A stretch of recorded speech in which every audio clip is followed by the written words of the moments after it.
Hello and welcome, parents. My name is Dr. Manny Rodriguez with Puzzlebox Academy and Kaleidoscope Interventions. Today, we're going to embark on an exciting journey to discover the science of stimulus control and how it can transfer the way you engage with your child in their learning and growth.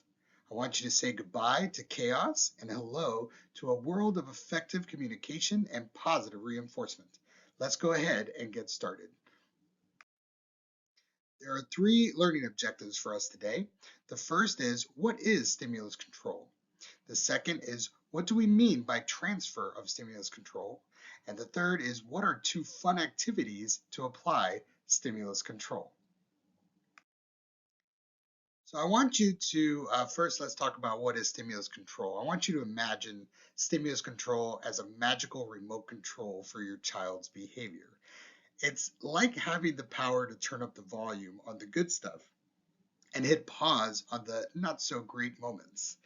Stimulus control is all about creating an environment that encourages the behaviors you want to see more of and discourage the behaviors you want to see less of.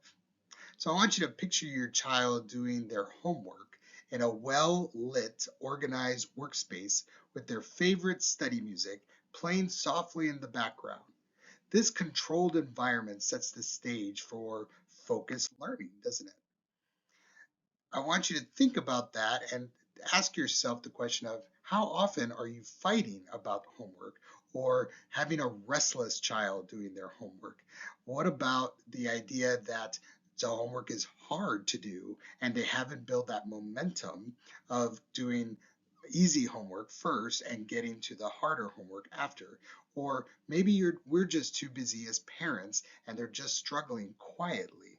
All of those situational factors and variables don't allow itself or don't lend itself to that picture of that child doing their homework, well organized, happy, learning, and engaged, and doing it completely. Right? So, all of those things, all those variables, that's what we mean by stimulus control. And I want to paint a picture of how this plays out in our everyday life. So, let's think about stimulus control in terms of our everyday life. We talk quietly in libraries, but we speak loudly at concerts. We communicate solemnly at funerals and also talk softly at hospitals. We throw trash in a trash can, recycle in the recycling bin. We stop at red lights, go on green lights. We engage in conversations based on various social norms. We meet deadlines. We send emails. We answer phone calls, maybe texting rather than answer phone calls. And so many more examples of how our everyday behaviors are under stimulus control day in and day out. And all of these are socially acceptable behaviors. All of these are things that we would do on any kind of normal basis. And so all we're saying is, on in our environment, there are things that are helping to control our behaviors, or in a different way to look at it is encourage things to happen, encourage behaviors to happen, or discourage behaviors to not happen. Now let's debunk some myths, right? Let's talk about what stimulus control is not. Stimulus control is not about being a drill sergeant in your home or turning your home into like some strict boot camp. It's not about control for the sake of control. Instead, it's a dance between positive reinforcement and setting the stage for success.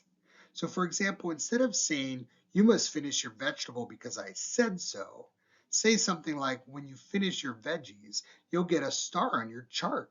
And after 5 stars, we can have a special movie night together. This approach is all about using positive reinforcement, not control for control's sake. And that sense of positive reinforcement, that use of the star chart, the 5 stars, the special movie night, all of those things are setting the environment, setting the situation for engaging in positive behavior to achieve that positive reinforcement. Again, stimulus control.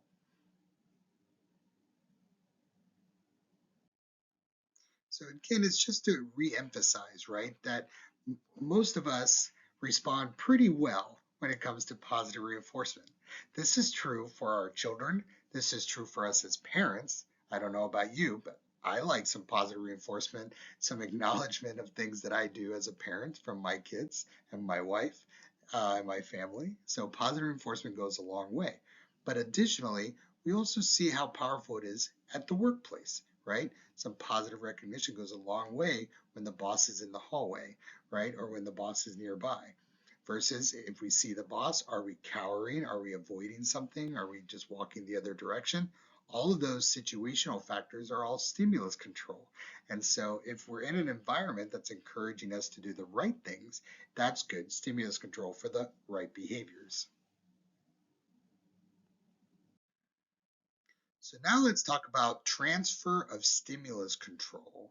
So what does that mean? I want you to think of it as passing the torch to your child, empowering them to take charge of their own actions and choices. It's like teaching them to navigate their own spaceship through the galaxy of learning and growth. So an example would be when your child is upset. Instead of solving the problem for them, asking them questions like, what do you think would help you to feel better? All of this shifts the empowerment for them to think critically and take control of the situation and their emotional well-being. So building that right environment, that atmosphere is key to your home and to your child's growth as kind of a cozy learning haven. When curiosity is nurtured, what the science of human behavior tells us is that mistakes are often celebrated and high fives are abundant, and the child is learning faster, accelerating their own self management and their own self reinforcement. And of course, as parents, we have to provide the, the positive reinforcement first for them to learn all these things. So this positive environment, it really sets the stage for successful stimulus control transfer so that ultimately the child learns how to self-reinforce, self-manage, self-regulate, self-promote, self-advocate, and so on and so forth. Now, here are a few fun activities that you can use to apply stimulus control. So the first one is the reward treasure hunt. So I want you to think about chores and how fun chores are typically for children. So now I want you to turn those chores into a mini adventure. So create a treasure map where each completed task, each completed chore, leads to a hidden reward. You are transferring the stimulus control of problem solving, self-management, and completing tasks while engaging in something fun. The second one is called the choice carousel. Let your child take the reins by offering choices. Do you want to start with math or reading today? It's their call, and it puts them in control. Stimulus control. The choice itself and making those decisions is all effective stimulus for their behavior of making those decisions. Think about how many decisions we make in a day as adults. So let's make it fun for kids to learn decision-making skills through stimulus control. And then last but not least, the wall of achievements. Create a wall of achievements where your child can proudly display their drawings, certificates, or any accomplishments. This physical representation reinforces positive behavior and encourages them to take pride in their efforts. The stimulus is self-recognition and taking pride in their work. Well, congratulations, parents. You just unlocked some of the secrets of stimulus control and stimulus control transfer. I want you to embrace this journey, celebrate those small victories, and watch your child blossom into a confident, independent learner. The universe of possibilities is at your fingertips.